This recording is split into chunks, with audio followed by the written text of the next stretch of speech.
योग जब अंग्रेजी में बोलते हैं ना तब कुछ लगता है कि प्रोसेस होगी, विधा होगी, लेकिन योग अगर शब्द के रूप में देखें तो योग का मतलब है जोड़ना।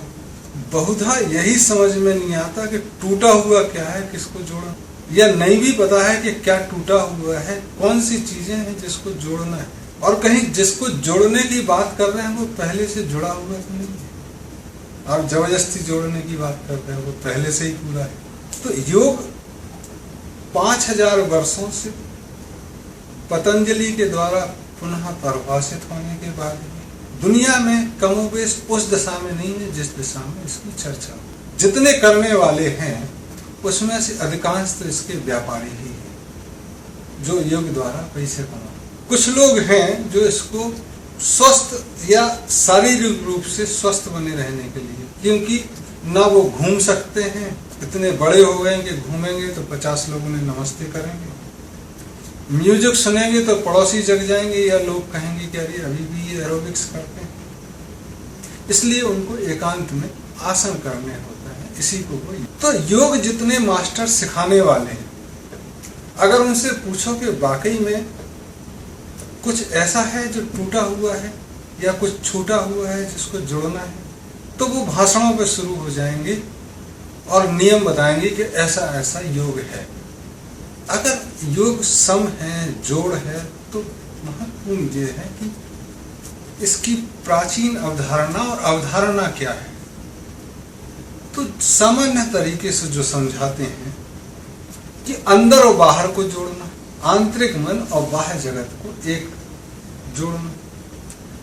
तो एक प्रतिपल 10-12 सांसें लेते हैं, जब अंतरतम बाहर से मिलता है या बाह्य जगत आंतरिक शरीर में जाता है, तो ऐसे बिखरे हुए प्रतिक्षण दुनिया में आप कैसे एकात्म की बात करें। तब जो बहुत अनुभवी लोग हैं वो कहते हैं वो अनुभव ही काफी है कि आप जुड़े हुए हैं।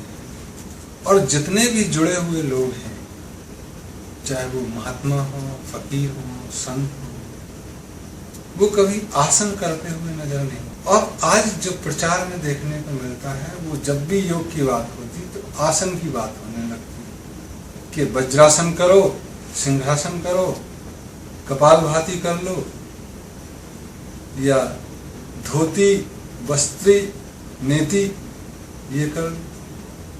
ये तो क्रियाएं हैं, शारीरिक क्रियाएं। योग तो इससे आगे है। ये इसके प्रारंभिक चरण है कि आपको ऐसे बैठना आना चाहिए। आसन जैसे आप दोनों पैर एक दूसरे के ऊपर रखे बैठ सकते हैं कि नहीं? क्या आप सिंह के तरह सिंहनाद कर सकते हैं? क्या सिंहासन तो एक राजा का होता है, वैसे भी आप बैठ सकते हैं? या एक बंदर की तरह या मत्स्य आसन मछली की तरह तैर सकते हैं? ऐसे सब वज्रासन है या जो भी है, पद्मासन है, वो एक आसन है कि वैसा विराजे। इसके बाद प्राणायाम है, उस आसन में आप कितनी देर बैठ सकते हैं। तो आसन अगर आप ड्राइवरी कर रहे हो कार की, तो कार के ड्राइवर की आसन में आपको बैठने की वो होनी चाहिए। आप एक हाथ पे खड़े रहने की आपकी आदत हो गई या सिर के बल खड़े होने की आदत है, तो वो कार चलाने में थोड़ी ना मदद देगी। फिर जो प्राणायाम है उसमें आप सिंपल आराम करते हैं, प्राणों के आयाम बढ़ाते हैं, तो उससे किसी व्यक्ति का विकास होता हो, काया पलट होती, ऐसा। एक बहुत बड़े महानुभाव हुए जिन्होंने एक ट्रांसीडेंटल मेडिटेशन दी कि ट्रांसीडेंट कर जाएंगे, आज आप हैं और उससे आगे बढ़े। तो जाहिर है अगर दिमाग आराम करेगा तो अच्छी तरह से काम करेगा। शरीर रात भर आराम करता है, दिमाग भी आराम करता है, तो सवेरे स्फूर्ति आती है। वो कहते हैं कि रात में सोने से ताकत आती है और प्राणायाम के बाद चेतना थोड़ी मुखर हो जाती, ध्यान की बात। तो योग जो भारत में पतंजलि ने बोला, उसमें 7 चरण बोले हैं जो मुख्य रूप से। पहला तो क्या करना है, क्या नहीं करना है, यम नियम, क्या चीज रोकना है, क्या करना है। उसके बाद बैठना है। खाना खाए हुए पालती मार के बैठ सकते हो, सिर के बल नहीं लेटना। तो आसनों के पहले भी नियम है, उसके बारे में चर्चा भी नहीं होती। खाना खा के कितने देर रुकना है उसके बारे में चर्चा होती कि 2 घंटे बाद कर सकते। बकरा खाया है तो कितने घंटे बाद करना है, या हलवा खाया है तो कितने देर बाद कर सकते, ऐसी कोई चर्चा नहीं। जबकि ये महत्वपूर्ण चीजें हैं। कहीं ऐसा ना हो कि आप शीर्षासन करें बकरा खाने के बाद तो दिमाग में चला जाए बकरा, या एसिडिटी खूब सारी हो जाए, खट्टी डकारें आ जाए। चाय बहुत पी के आप आसन करें तो पता लगा अल्सर की बीमारी हो गई। कपालभाति भी कर रहे हैं और कुंजन भी करें, या सर्दी खांसी हो रखी है और आप नेति कर लें तो पता लगा कि आपको टीबी हो गई।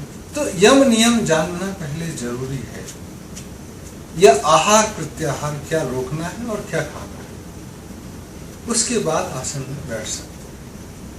और उस आसन में कितनी देर बैठना है, ये प्राणों की आयाम मतलब dimension of the life, that has to be extended in that particular posture. आसन मतलब पोस्चर, एंड प्राणायाम मतलब enhancing the dimension of that posture. उसके बाद आता है ध्यान, धारणा, समाधि। जब प्राणों के आयाम भी उसमें रख गए तो ध्यान से बैठो और कार चलाओ। अगर कार चला रहे हो, पहले कार चलाना है तो दारू पी के नहीं चलाना है, ये एक यम हो गया। नियम है कि भाई हल्के हो जाओ, सामने देखो, एक्सीलेटर ब्रेक गियर का ध्यान रखो, मोबाइल पे बात मत करो, ये साधारण नियम है। कार का हवा पानी चेक कर लो, एसी देख लो चल रहा है कि नहीं, ब्रेक है कि नहीं, ये एक नियम है। ऐसे ही आसनों के। तीसरा, जब आप चलने लगे आसन पे बैठ गए तो अब आयाम बढ़ाना है कि कितनी देर आप चला सकते हैं। 200 किलोमीटर चला सकते हैं या 2 किलोमीटर। 30 सेकंड एक आसन में बैठ सकते हैं या 2 मिनट बैठ सकते हैं, ये उसके आयाम हो गए। तो रुकना है। जब ये रुकना भी शुरू हो गया तब आता है ध्यान करना है। अब आप बार बार याद नहीं करते हो कि गियर लगाना है तो लेफ्ट पैर से क्लच दबाना है, एक्सीलेटर दबाना है तो दाएं पैर से दबाना है, ब्रेक लगाना है तो एक्सीलेटर दबाना है, छोड़ना है और ब्रेक दबाना। ये आप बार बार ध्यान शुरू में करते हैं, बाद में ध्यान से चलाते हैं। जब ध्यान भी गहरा हो जाता है तो ध्यान से भी आप उभर जाते हैं। तब एक धारणा बन जाती है, एक एटीट्यूड बन जाता है कि कार में बैठे तो आपने सब चीजें चेक की, एसी चेक किया, ऑयल चेक किया, टायर की हवा चेक की, एक पूरी चीजें, जनरल चीजें चेक की, अपने आप को भी देखा, जूता पहने हैं, ड्रेस पहने हैं, कार में ठीक चल रहे हैं, रोड ठीक ठाक है, वेदर ठीक है, ये सब चीजें आप चेक करते हैं।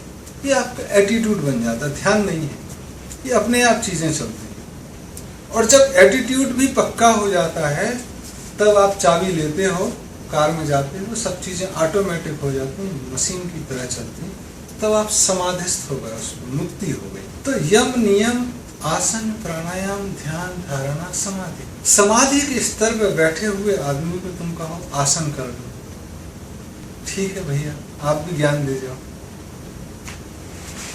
हंसेगा।